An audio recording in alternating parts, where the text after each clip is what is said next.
তামান্না ছিল একটি ছোট্ট গ্রামের মেয়ে।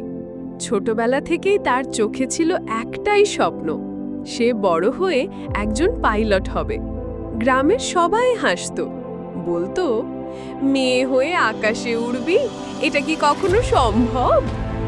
তামান্নার পরিবার ছিল গরিব, পড়ার খরচ যোগান দিতেও কষ্ট হতো, কিন্তু সে হাল ছাড়েনি। ভোরে উঠে পড়াশোনা করত আর দিনের বেলায় টিউশন পড়িয়ে নিজের খরচ চালাতো। সবার না বলা কথাগুলোকে সে নিজের শক্তিতে পরিণত করেছিল।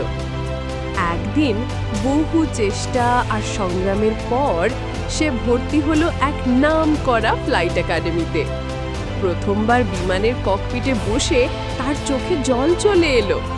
এটা তার স্বপ্ন ছিল, যেটা সে সাহস করে ধরে রেখেছিল।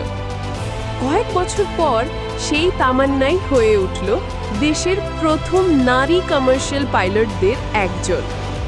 আজ তার গ্রামে ছেলেমেয়েরা স্বপ্ন দেখে, কারণ তামান্না দেখিয়েছে স্বপ্ন শুধু দেখতে না, পূরণের সাহসও রাখতে হয়।